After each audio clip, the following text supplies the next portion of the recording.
In 15 years in Hollywood, no one in Hollywood has a memory of going to a sold-out Kevin Hart show, there being a line for him ever getting a standing ovation at any comedy club. I answer to no one but God.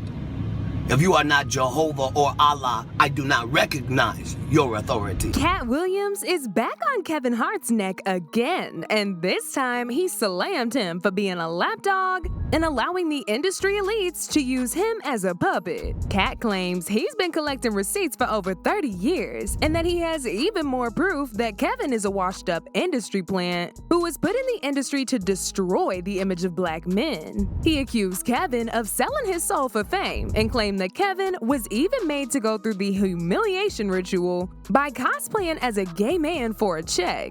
To make things even worse, Jaguar Wright also stepped into the chat and exposed Kevin for being DL and allegedly bending over to get his cheeks clapped by Diddy at them freak-off parties. Now, this ain't the first time that Katt has dragged Kevin for apparently allowing himself to be used by the industry for their own agenda, but this time he went in on him, and the DL allegations from Jaguar made it that much worse. You busy running around trying to blackmail Kevin Hart for cheating on his wife when we all know he likes pink.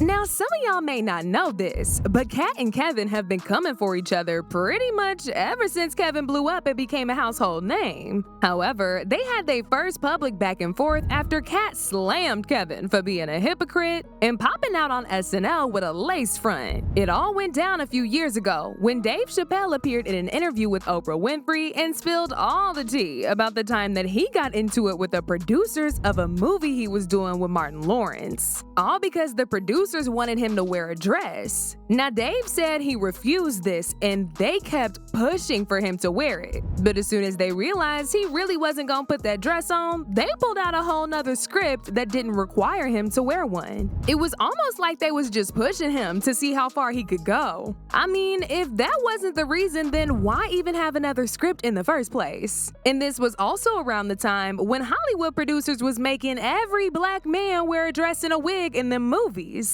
It was literally an epidemic in this industry, so Dave was taking a risk a lot by refusing that. I mean, I'm a conspiracy theorist to a degree. Like, when I connect dots that maybe shouldn't be connected, I don't know. But certain dots, like when I see that they put every black man in the movies in a dress at some point in their career, I'll be connecting them down like, wow, all these brothers gotta wear a dress. This happened to me. I'm doing a movie with Martin. Yeah. The movie's going good. So I walk in the trailer. I'm like, man, this must be the wrong trailer because there's a dress in here. They come in. The writer comes in. I think he's the writer. He's like, Dave, listen, we got this hilarious scene where Martin's sneaking out of jail. So he disguises you as a... and he put this dress on and, what? A prostitute? Nah, I'm not doing that. I don't feel comfortable with that. That should have been in the discussion. What? You don't feel comfortable with it? I mean, it's a hilarious bit. All the greats have done it. So, well, if all the greats have done it, it's kind of hacky, right? You're right. So why don't we just not do it? Because I don't feel comfortable wearing a dress. Oh, come on, Dave. Listen, we got it all set up. We were supposed to shoot. Every minute you waste costs this much money. You know, the pressure comes in. He said, I'm not wearing no dress, man. I'm funnier than a dress. Just give me something funny to say. I don't need to wear no dress to be funny. What am I, Milton Berle? You know, we're going like this. And then finally he's like, and he leaves. And then, like, the director comes, Dave, it really would be great if you wear the dress. But the minute it was clear, I was adamant, I'm not wearing a dress. I'm not wearing the dress. All right, fine. Think of something else. Guy comes back 10 minutes later, the whole new scene. Damn, how did you write the scene so fast? You know, it's like, so you gotta take a stand. Kevin Hart was later asked in an interview what he thought about Dave refusing to wear that dress. And he went on to talk about how he would not compromise his morals and sell his soul to wear a dress. Another great comedian said that, you know, in the industry, they tried to make him wear a dress. Have you ever ran into that with scripts?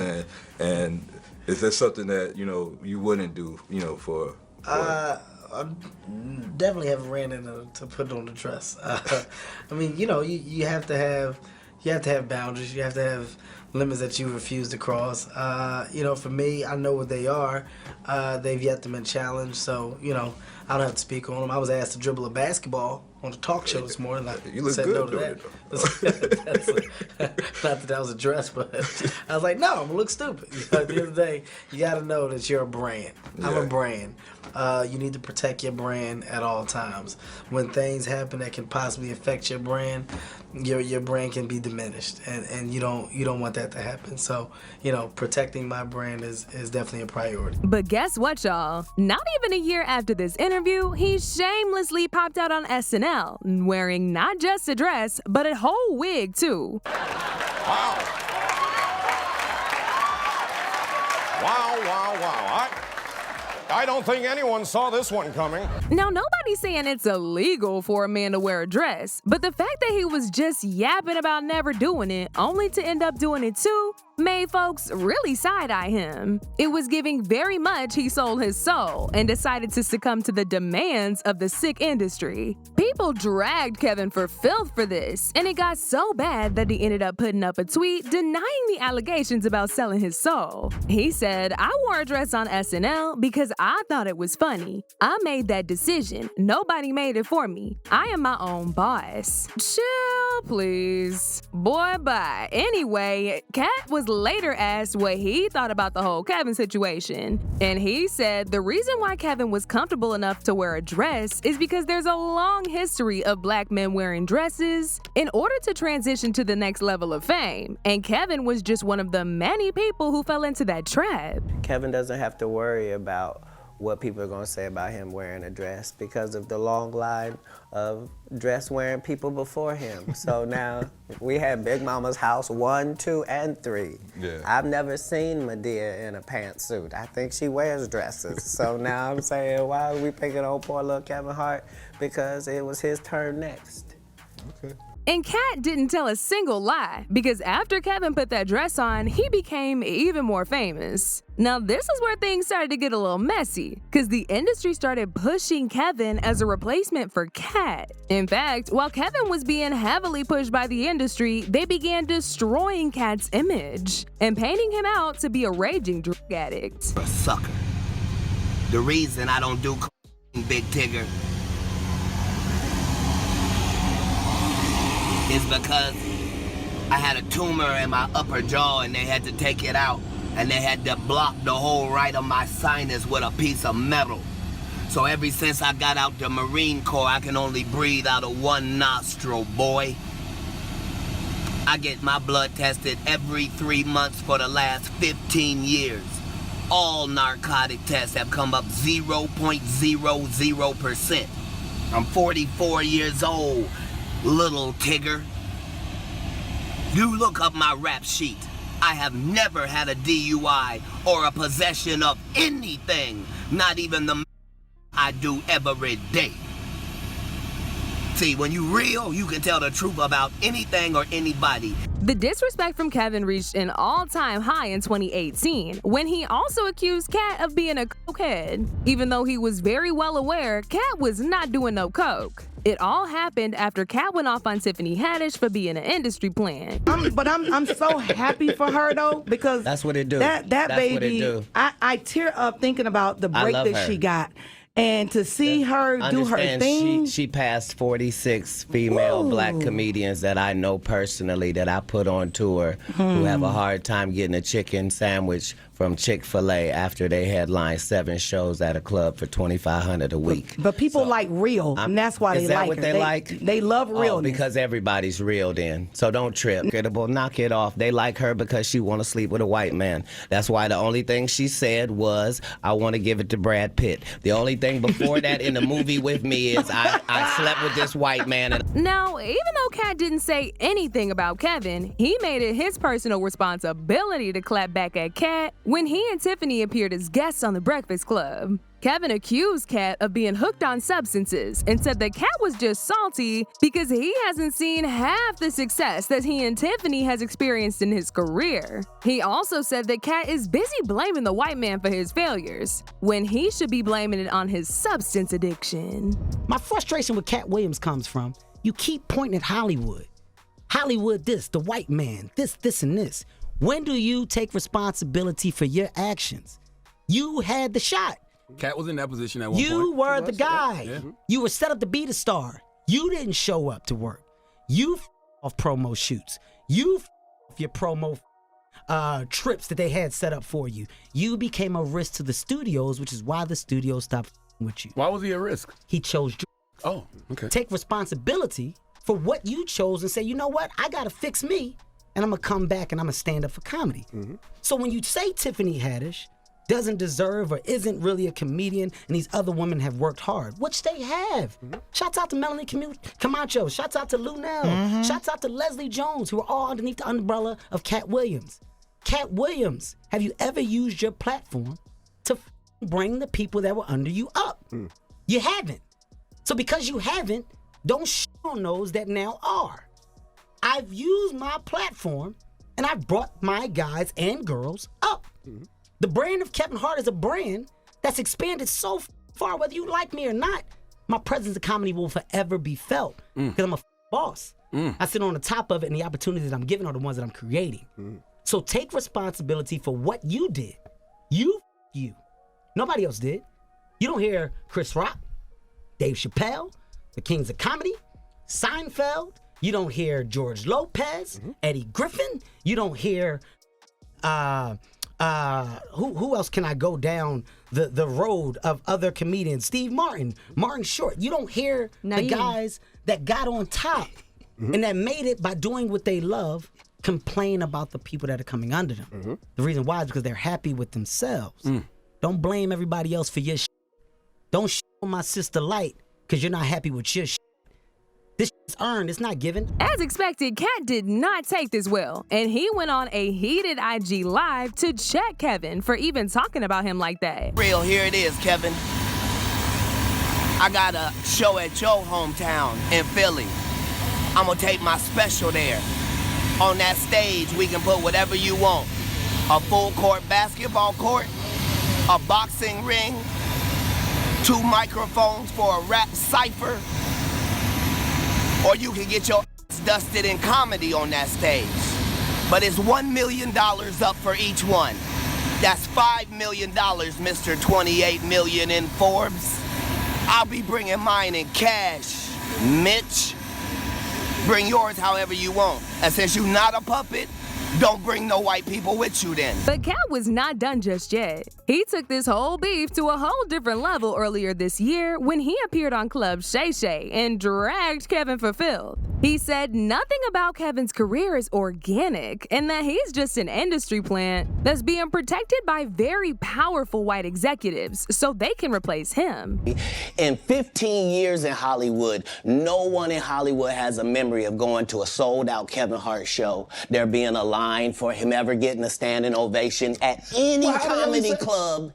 He already had his deals when he got here. Have we heard of a comedian that came to LA and in his first year in LA, he had his own sitcom on network television and had his own movie called Soul Plane that he was leading? No, we've never heard of that before that person or since that person. What do you think a plant is? Maybe people don't understand the definitions of these words. He just did his documentary with Chris Rock where he shows you that his whole upbringing in comedy was on the East Coast. Yeah, it was. So how simultaneously was he here in Los Angeles doing the same thing? It didn't happen.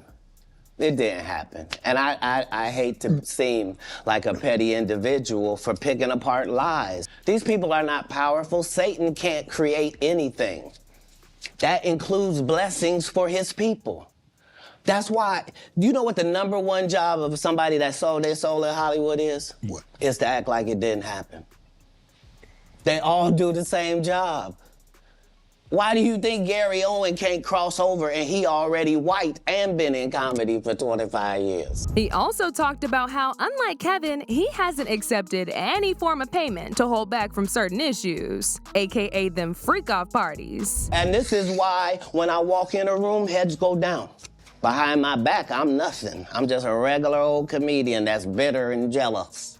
But in my face, no, no, no. The king has walked in and they have to respect it only because I've not taken the shortcuts. I've not been funded. They pay you to not talk about things they don't want you to talk about.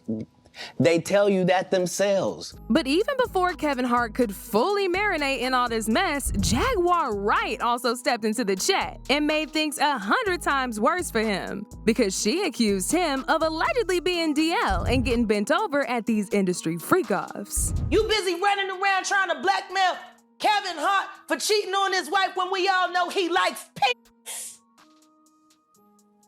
Maybe you would have got that $250 if you would have told the truth.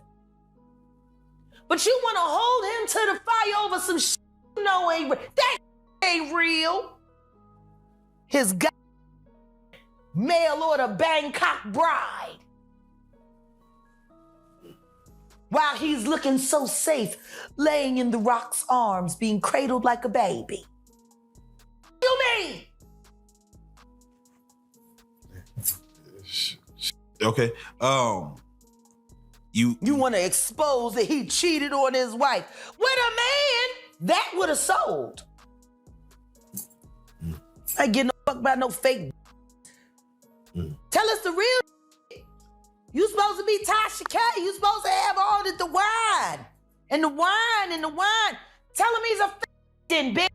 Child, I don't know where Jaguar got that from, but she was on Kevin's neck and accused him of a whole lot of stuff. Katt also seemingly confirmed the claims that Jaguar made during this recent comedy special, when he talked about how certain celebrities attended Diddy's parties, and by the time that they left, they couldn't even sit in the car to drive themselves back home because of how badly bruised their back hole was from them freak-offs. A lot of people were not here for Katt's comments because they felt like he was being homophobic and making jokes out of the pain of actual victims. However, they also couldn't help but wonder if this was directed to Kevin, especially since Jaguar claims that Kevin has been getting stretched by other men. That's my point.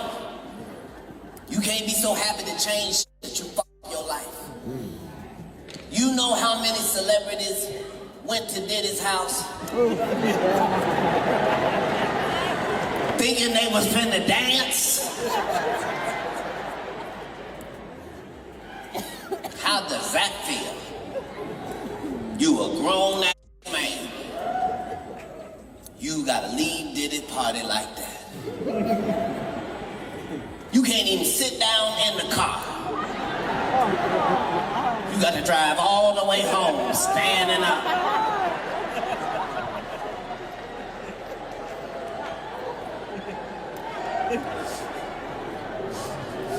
Whew. Can't roll the window down. You roll the window down, that breeze hit that open hole and start blowing, and ships start saying, 1,000 bottles of bacon. As usual, people had their own thoughts about this. Like this person who said, Kevin said he would not put on a dress and he did. Plus, the way he did his first wife, hanging around Diddy, etc., it leaves the mind to wonder. I never liked him. The only thing he's best playing the special needs wannabe role. Another person said, I never understood how Kevin Hart became so successful in Hollywood. I still don't. He's funny, but he's not that funny to come up the way he did. He 100% sold his soul for it, I think. But now I want to know your thoughts. What do y'all think of Katt Williams exposing Kevin for being a lapdog? And do y'all think Kevin is really out here getting laid out by other men? Y'all been knew what to do. Let me know your thoughts in the comment section down below. And don't forget to click here to watch this other very messy video.